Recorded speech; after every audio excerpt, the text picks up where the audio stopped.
నాకు అత్యంత ఆప్తుడు, మనసుకు చాలా చాలా దగ్గరవాడు, అందశ్రీ గారి యాదిలో ఈ సంస్మరణ సభ ఏర్పాటు చేసి నాతో పాటు కాంగ్రెస్ పార్టీ అధ్యక్షుల్ని, సహచర మంత్రివర్గ సభ్యుల్ని, తెలంగాణ సమాజంలో ప్రముఖులను అందరినీ పిలిచి కవులను, గాయకులను, ఉద్యమకారులను,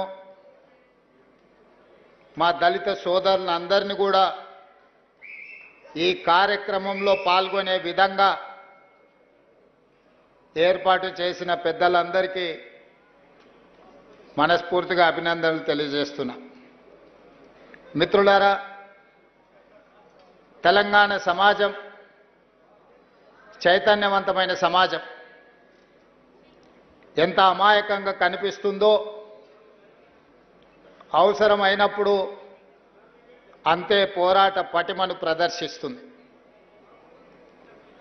రాచరికం కానీ, ఆధిపత్యం కానీ హద్దు దాటినప్పుడు ఈ తెలంగాణ నేలను చెరబట్టాలని, ఈ తెలంగాణ ప్రజల మీద ఆధిపత్యాన్ని చెలాయించాలనుకున్నప్పుడల్లా ఈ గడ్డ మీద పుట్టిన బిడ్డలైన కవులు, కళాకారులు తమ గళాన్ని, తమ గజ్జెను, తమ దుప్పటికి దుమ్ము దులిపి దిగంతాలకు తరిమిన చరిత్ర ఈ తెలంగాణ నేలకుంది. ఆనాడు నిజాం ప్రభువులు ప్రపంచంలోనే ఆగర్భ శ్రీమంతుడుగా ఈ గడ్డ మీద ఆధిపత్యాన్ని శాశ్వతం చేసుకోవడానికి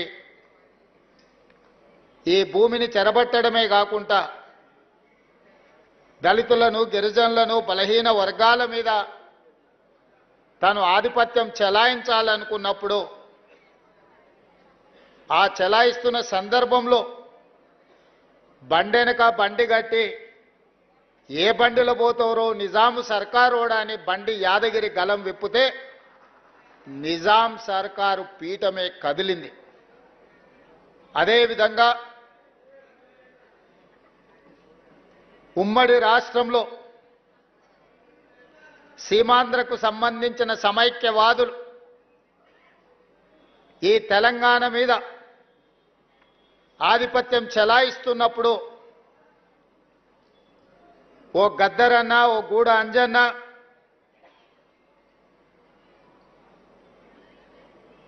ఓ అందశ్రీ, ఓ గోరెటి వెంకన్న ఇక వీళ్ళ ఆధిపత్యానికి చరమగీతం పాడాల్సిందే,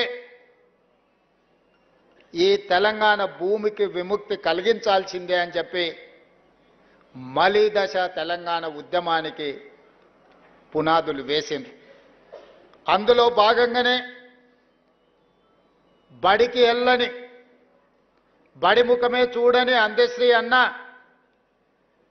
జయ జయ హే తెలంగాణ ముక్కోటి గొంతుకలను ఏకం చేసి ఈ తెలంగాణ ఉద్యమాన్ని ఉవ్వెత్తున నడిపితే ఈ తెలంగాణ రాష్ట్ర కళ నిజమైంది. ఉస్మానియా, కాకతీయ యూనివర్సిటీలనే కాదు, ప్రపంచంలో ఏ మూలన ఉన్నా తెలంగాణ గుండెకు జయ జయ హే తెలంగాణ గీతాన్ని చేర్చి ఒక ఉద్యమ స్ఫూర్తిని రగల్చిన గొప్ప తెలంగాణ బిడ్డ అందశ్రీ. బడి ముఖమే చూడని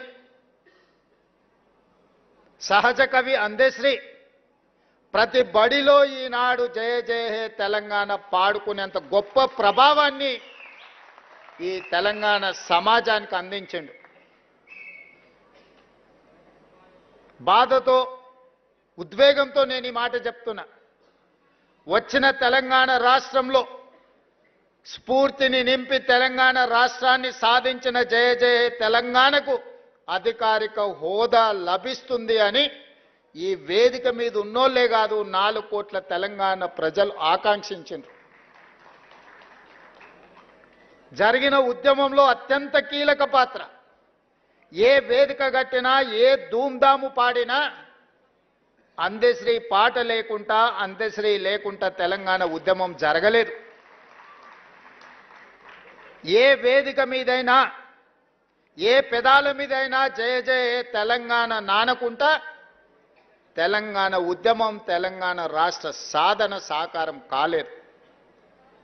అలాంటి గొప్ప స్ఫూర్తి వచ్చిన తెలంగాణ రాష్ట్రంలో రాష్ట్రీయ గీతంగా తెలంగాణలో వెలుగొందుతుందని 4 కోట్ల ప్రజలు అనుకున్నప్పుడు ఆనాటి పాలకుల నిర్ణయాల వల్ల జయ హే జయ హే తెలంగాణ మూగబోయింది.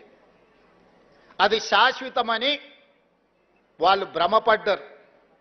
ఎందుకంటే ఈ గీతం తెలంగాణ గుండెల్లో ప్రతిధ్వనించినంత కాలం తెలంగాణ ఉద్యమం ఎవరు చేసిండ్రా అంటే ఓ గద్దరన్న చేసిండు, ఓ అందశ్రీ చేసిండు, ఓ గోరె టెంకన్న చేసిండనే, ఓ జయరాజ్ చేసిండనే చర్చ వస్తుంది. కాబట్టి ఈ స్ఫూర్తి నింపిన కవుల యొక్క కవితా గానాలను ఈ తెలంగాణలో వినిపించకుండా చెయ్యాలని ఆనాటి పాలకులు కుట్ర చేసిండ్రు. నేను ఎక్కడో చదివిన